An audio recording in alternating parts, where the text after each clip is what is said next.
दोस्तों एक बार फिर से आपका स्वागत है हमारे इस चैनल पॉलिटिकल वर्ड्स पे। आज की इस वीडियो में आपको हम बताएंगे क्या जो 50% टैरिफ लगा है भारत में उसका क्या इफेक्ट होने वाला है, क्योंकि जो 50% का टैरिफ है मतलब 25% जो अतिरिक्त जुड़ा था वो 27 अगस्त से लागू हो चुका है और 25% पहले से था अगस्त के शुरुआती वीक में। तो दोनों को जोड़कर 50% का टैरिफ जो है ऑफिशियली लागू हो चुका है। 9:31 27 अगस्त को ये लागू हो चुका है नया नियम, जो कि अमेरिका ने थोपा है हमारे ऊपर। अमेरिका ने तानाशाही किया है, तो उसका इफ़ेक्ट क्या होगा भारत में, भारत के इंडस्ट्री में, और इसका समाधान क्या है, मोदी क्या आगे कर सकते हैं, इस सारे पहलू पे हम बात करेंगे। तो चलिए विस्तार से चर्चा करते हैं। दोस्तों 50% टैरिफ जो है वो लगा है, मैंने जैसा अभी बोला 9:31 में अमेरिका टाइम के अनुसार रात को 12 बजे वहाँ 27 अगस्त को। अब बात करते हैं इससे इफ़ेक्ट क्या होगा। इससे इफ़ेक्ट जो है गाड़ियों की स्पेयर पार्ट पे पड़ने वाली है, जो कि 25% पहले लगा था, उससे 1% का टैक्स हुआ था, लेकिन अब जो 50% मिलाकर हो चुका है, टोटल जो है गाड़ियों के स्पेयर पार्ट पर अब जो है 26% का टैरिफ लग चुका है। और इससे 3 करोड़ लोगों के नौकरी जो है प्रभावित हो सकते हैं, क्योंकि वो इंडस्ट्री ठीक से चलेगी ही नहीं। तो ये जो 3 करोड़ लोग हैं कहीं ना कहीं उनका जो है इंडस्ट्री वाले अपना काम से उनको निकालेंगे, क्योंकि यहाँ पे जॉब्स के ऊपर भी बात आएगी। ये टैरिफ सिर्फ और सिर्फ सामान पे नहीं है, लोगों की नौकरियों पे भी ये टैरिफ लग चुका है। बात करते हैं नंबर 2 पे, तो मशीनरी और मैकेनिकल सामान पे जो है उस पर भी टैरिफ लगा है। पहले 25% लगा था, जिससे 1.3% का टैरिफ था, लेकिन अब जो है पूरे तरह से 51% का टैरिफ लग चुका है, 50% 25-25 मिलाकर। तो इससे जो है कई सारे नौकरी पे इफ़ेक्ट होगा इस इंडस्ट्री में भी। गोल्ड एंड डायमंड पे ये टैरिफ लगा है, तो वहाँ पे पहले जो था 2.1% का टैक्स लग रहा था 25% के टैरिफ के हिसाब से। अब जो है 52.1% का टैक्स लग रहा है 50% टोटल टैरिफ मिला दे तो यहाँ 50 लाख नौकरी के ऊपर खतरा मंडरा रही है। वो फैमिली अब क्या करेंगे, इसके बाद जो टैरिफ लगा है वो ध्यान में रखेंगे। ये हमारे जो सरकार है वो देखना होगा आगे क्या करते हैं। लेकिन चौथी जो है श्रिम्प्स, जो कि समुद्री एक जीव होता है जो कि लोग खाते हैं, तो इस पे जो है टैरिफ नहीं लगता था। 25% जब लगा था तब भी नहीं लगता था, लेकिन अब जो है ये भी टैरिफ के दायरे में आ चुका है। 50% का टैरिफ इस पे लगा है, जो कि अब ये जो है 51 से 15 लाख के करीब नौकरी खतरे की घंटी बजने लगी है श्रिम्प्स के बिजनेस में जो होंगे। अब बात करते हैं नंबर 5, यानी कि फर्नीचर, बेड और मैट्रेस जो है उस पर भी टैरिफ लगा है। और फर्नीचर, बेड और मैट्रेस को टैरिफ मतलब बताएं आपको, पहले जो है 2% के हिसाब से लगता था 25% के टैरिफ से, लेकिन अब जो है 52.3% का टैक्स लगने वाला है 50% का जो टैरिफ जोड़ दे तो।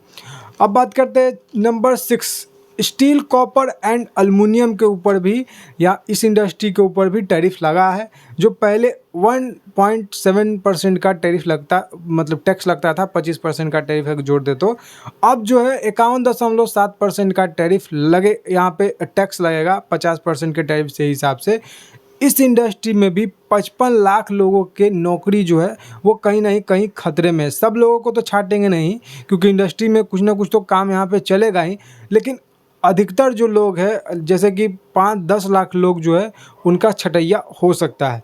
तो ये 5-10 लाख कोई छोटे मोटे आंकड़े नहीं है, ये भी बड़े आंकड़ा है। एक आदमी के नौकरी के ऊपर खतरा आ जाए तो उसके फैमिली वाले कैसे सर्वाइव करते हैं ये वही जान पाएंगे। तो यहाँ पे 50 लाख जो नौकरी है उस पर इफ़ेक्ट है, तो समझिए कितना बड़ी बात है। एक आदमी का नौकरी चली जाए तो वो क्या करता है, सर्वाइव कैसे करता है वही जानता है, फिर भी यहाँ पे 50 लाख 55 लाख के करीब है। अब बात करते हैं सबसे ज़्यादा जो इफ़ेक्ट है कौन से इंडस्ट्री पे हुआ है।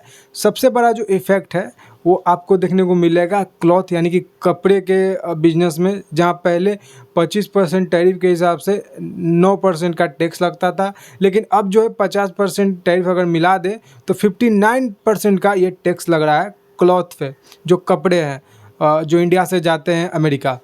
अब जो है यहाँ पे रेडीमेड गारमेंट जो है उस पर भी टैरिफ लग चुका है। पहले 25% के हिसाब से 13.9% का टैक्स लगता था, लेकिन अब जो है 50% टैरिफ लगा है, तो 63.9% का टैक्स जो है वो लगा है।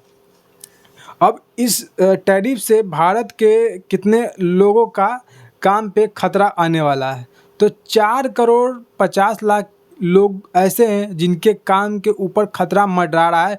पूरे सभी इंडस्ट्री का जो मैंने बताया उसको सभी को मिलाकर 4,50,00,000 लोगों की नौकरी जो है खतरे में जा सकती है। एक व्यक्ति का मैं बात कर रहा था कि उसका नौकरी भी जाए तो वो कैसे सर्वाइव कर पाएगा, वही जानता है, लेकिन 4,50,00,000 लोग जो है उनको अपनी नौकरी से हाथ धोना पड़ेगा इस टैरिफ के वजह से। तो ट्रंप एक तो पागल हो चुका है, और इस टैरिफ का लगाने का इसका कोई मतलब नहीं बनता था। जो 25% टैरिफ लगा था वो फिर भी बताया था कि इस पर सामान पर लग रहा है, लेकिन जो अभी 25% का लगाया है 27 अगस्त से अतिरिक्त टैरिफ जो है वो बिन मतलब का लगाया है। मतलब उसका तानाशाही चल रहा है, वो कुछ भी चाहे कर सकता है। वो सोचता है कि इंडिया को झुका देंगे, पहले वाला 90-70 के दशक की इंडिया है तो कुछ भी कहेंगे मान लेगा, लेकिन अब ऐसा नहीं है। मोदी जी अपने कल के सभा में जो संबोधित करते सभा को गुजरात में, उन्होंने वहाँ कहा कि कुछ भी हो जाए, क्या हमें उससे लड़ना पड़े या फिर उसके लिए क्या कुछ हमें करना पड़े ये हम देखेंगे, लेकिन हम झुकेंगे नहीं और अपने किसानों के अहित का कोई भी फैसला नहीं करेंगे। अमेरिका ये चाहता है किसी भी तरह डील हो जाए, जो डेयरी प्रोडक्ट्स है वो इंडिया आए, अमेरिका की डेयरी प्रोडक्ट, और जो किसानों की खेतों की बीज है वो अमेरिका से भारत आए। तो ये तो नहीं हो सकता है, क्योंकि भारत खुद मतलब किसान का एक देश है। वो खुद अपने अनाज को उगाता है, अपने बीज बनाता है, वो खुद डेयरी के दूध को उत्पादन करता है, डेयरी के प्रोडक्ट बनाता है। यहाँ विश्व में सबसे बड़ी जो डेयरी दूध का उत्पादन करती है वो भारत ही है। तो भारत क्यों दूसरे से दूध ले, और वो भी ऐसे देश से दूध लेगा जो कि खुद जानवरों को, गाय की ही मांस को खिलाती है। तो हमारे यहाँ ये जो है ये प्रचलन नहीं है कि गाय को गाय का ही मांस खिलाए। हमारे यहाँ गाय को कुट्टी, चोकर या फिर हरी घास को खिलाया जाता है, लेकिन अमेरिका में ऐसा नहीं है। अमेरिका में गाय को गाय की ही मांस को खिलाया जाता है। तो ये हमारे देश में बहुत बड़ा इफ़ेक्ट करेगा, बीमारी भी हो सकती है। तो इसके लिए यहाँ पे ये सब चीज़ को मानने के लिए इंडिया तैयार नहीं है। तो इसी के आड़ में वो अब रसिया के ऊपर बात बोल रहा है कि रसिया से जो है इंडिया ज़्यादा तेल खरीद रहा है, इसी की वजह से उस पर टैरिफ लगा है। अगर वो तेल ना खरीदे तो वो उस पर टैरिफ नहीं लगेगा। उस पर टैरिफ करने के बारे में हम सोचेंगे। तो इंडिया ने यही जवाब दिया है कि अगर हमने वहाँ से तेल लिया रसिया से तो हमारा वहाँ पे फ़ायदा है, हम वहाँ कम दाम में तेल ले रहे हैं। अगर अमेरिका आज कम दाम में दे दे तेल, रसिया से कम दाम में, तो अमेरिका से हम लेंगे, लेकिन अमेरिका ऐसा कर भी नहीं रहा है। तो ना खुद खाएगा ना खाने देगा, वो वाला हिसाब ये अमेरिका जो कर रहा है। मैं भी पागल ही हूँ, खुद तो खा ही रहा है। मतलब अमेरिका जो है इतना दोगला देश है, आप देखिए खुद जो है रसिया से तेल ले रहा है, खाद खनिज ले रहा है, लेकिन इंडिया जब करता है तो उसको इंडिया के ऊपर टैरिफ लगाता है। और वो कर भी इसलिए रहा है क्योंकि ये जानता है कि इंडिया पे हम कुछ भी थोप सकते हैं, इंडिया इसके ऊपर जवाब नहीं देगा। लेकिन वो गलत है। इस बार इंडिया ने बता दिया है कि किसी के झुकाने से हम झुकेंगे नहीं। हम वो वाले देश नहीं है 70-80 के दशक के कि कुछ भी कहे अमेरिका हम मान लेंगे। तो एक अलग इंडिया बन चुका है। 2047 तक विकसित भारत का भी जो सपना है वो मोदी ने जो पूरे भारतवासी उनको दिखाया है। तो अब वो इंडिया नहीं है, किसी के सामने घुटने नहीं टेकेगा। और अमेरिका ने इनलॉजिकल एक बयान दिया है कि ये जो 25% का टैरिफ लगा है ये हमारे ऊपर खतरा है। जब इंडिया जो है रसिया से तेल लेगा और इसके उपरांत जो है अमेरिका को खतरा है रसिया से। तो अमेरिका को क्या खतरा है, क्या थ्रेट्स है, ये इलॉजिकल मतलब बयान है, इसका कोई मीनिंग ही नहीं है। आप देखिए जब इंडिया है वो रसिया से तेल ले रहा है तो अमेरिका को क्या इससे खतरा होगा? अमेरिका को तो और फ़ायदा होगा। अमेरिका जो रसिया है उसको पैसा इंडिया देगा तेल लेकर, तो रसिया यूक्रेन पे वार करेगा और यूक्रेन वहाँ से अमेरिका से हथियार लेगा। तो अब हम ऐसे देखें तो अमेरिका को तो फ़ायदा ही है, लेकिन वो चाहता है कि किसी भी तरह के कोई भी आड़ को लेकर वो जो डेयरी प्रोडक्ट्स है, किसान के जो डील है वो कर ले। तो ये होने वाला नहीं है। इलॉजिकल सा जो बयान है वो चल रहा है।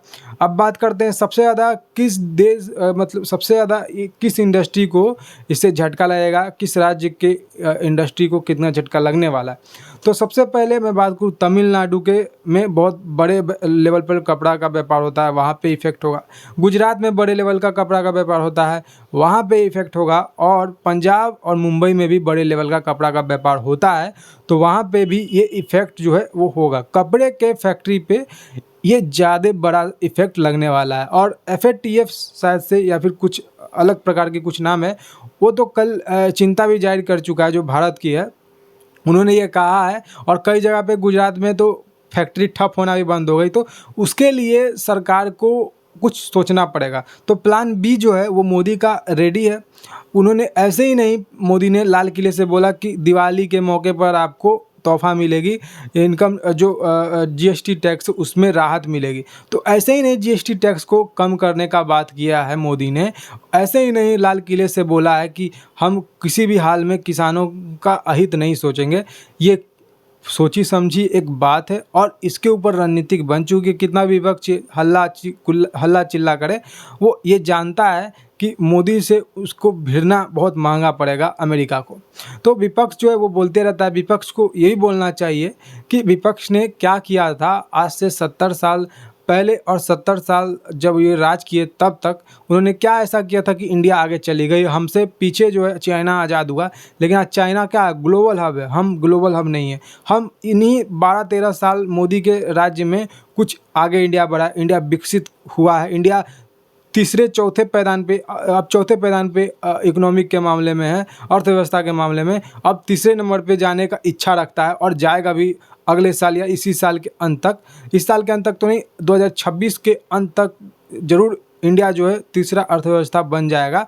ये चीज़ आपको लगेगा, देखने में पता चलेगा। और आपको पता चल भी रहा होगा कि मोदी के रहने में देश, मोदी जब आए हैं देश में, राज किए इतना साल देश को कहाँ से कहाँ ले गए, ये चीज़ आपको पता होगा।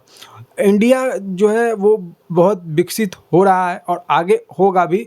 और जो कांग्रेस के सरकार में हमारा जो इकोनॉमी है चौथे 15वें पैदान पर थी। ऐसा नहीं था कि इंडिया जो है इकोनॉमी उसका 10वें पैदान पर भी नहीं था, टॉप 5 में भी नहीं था। इंडिया जो है 14वें 15वें स्थान पर इकोनॉमी के मामले में आती थी। तो ये चीज़ को जवाब जो है कांग्रेस को देना चाहिए, ना कि इसका जो है विरोध करना चाहिए, बोलना चाहिए कि ट्रम्प मोदी के दोस्त है ये वो। तो ये चीज़ जो इलॉजिकल बयान है, अपने बयान से पीछे हटने का काम जो है कांग्रेस करती है, अपने कार्यकाल को जो है भुनाने का कोशिश करती है। तो ये तो नहीं चलेगा। तो एक होता है विपक्ष जो कि सरकार के काम को जो है वो प्रोत्साहित करता है, सरकार अगर गलत काम करे उस पर जवाब भी मांगता है। लेकिन एक ये विपक्ष है, सरकार कोई भी काम करे, अच्छा गलत भी करे तो उस पर तो कोई बात नहीं, सवाल उठाइए आप लोग, लेकिन अच्छा करे तब भी आप देख लीजिए, ऑपरेशन सिंदूर देख लीजिए, गलवान वैली देख लीजिए, मतलब जो बड़ा बड़ा आप देख लीजिए, आर्टिकल 360 देख लीजिए, ये सब जो काम किया सरकार ने, सराहनीय काम किया, इस पर विपक्ष ने कोई तारीफ नहीं की। तो ये विपक्ष का कोई चरित्र नहीं होता है। आप देखिए विपक्ष में इतने साल तक बीजेपी एनडीए भी थी, लेकिन एनडीए या फिर बीजेपी ने ऐसा कुछ नहीं किया था जो विपक्ष अभी कर रहा है। तो किसी भी देश में डेमोक्रेसी का पावर में रहना उतना ही महत्वपूर्ण है जितना कि किसी भी देश में अस्थाई सरकार को रहना, या फिर जितना जो है योगदान कह सकते हैं विपक्ष का एक मजबूती से रहना कोई भी संवैधानिक देश में है, उतना ही ज़्यादा रिस्पॉन्सिबिलिटी होता है कि विपक्ष जो है वो रिस्पॉन्सिबिलिटी के साथ अपनी बातों को रोके और अपने देश के प्रति जिम्मेदारी और वफादार रहे। लेकिन वैसा विपक्ष हमारे देश में है नहीं। खैर, अब देखिए हमारे अलावा जो बाकी देश है उसमें हमसे कम टैरिफ वाले कौन कौन से देश हैं। हमसे कम टैरिफ वाले देश जो है वो चाइना है। चाइना पे क्यों 30% का टैरिफ ट्रम्प ने लगाया? ये ट्रम्प का क्या दोगलापंती है, ये ट्रम्प खुद बताए। वो पागल सन की जो ट्रम्प है, वो किम जोंग जो है साउथ कोरिया का, शायद से उससे भी ज़्यादा ये पागल हो चुका है। शायद से उससे वो पढ़ कर आया है, उसका शायद से ये चेला रहा होगा, इसीलिए वो तानाशाही जो है ट्रम्प कर रहा है। तो ट्रम्प का जो है ये तो दोगलापंती का बात हो गया, क्योंकि चाइना जो है वो हमसे ज़्यादा रसिया से तेल खरीदता है। तो चाइना पे टैरिफ इतना कम क्यों? इसको तो जवाब देना पड़ेगा। और वियतनाम में 20% का टैरिफ है। अब कंबोडिया ले लीजिए, वहाँ पे 19% का टैरिफ है। फिलीपींस को वहाँ पे भी 19% का टैरिफ है। बांग्लादेश जो कि 20% का टैरिफ है। तो ये जो दोगलापंती है, ये जो ट्रम्प बता रहा है अपना बयान बार बार, मतलब सेकंड और मिनटों में चेंज करता रहता है। तो ऐसे राष्ट्रपति अमेरिका में न हुआ और ना कभी होगा। और ये जब जाएगा अमेरिका को बर्बाद करके जाएगा। और ये देखिएगा, आपको आने वाले समय में ये चीज़ पता चलेगा। फिलहाल आप जरूर कमेंट करके बताइएगा कि आपका क्या मानना है। क्या सच में जो है मोदी का प्लान भी तैयार है, ये टैरिफ से हम लड़ने को तैयार है, या फिर कुछ और विकल्प तलाश रहे हैं? फिलहाल आज की इस वीडियो में इतना ही। अपना ओपिनियन जरूर कमेंट में बताइएगा। जय हिंद, वंदे मातरम, जय श्री राम।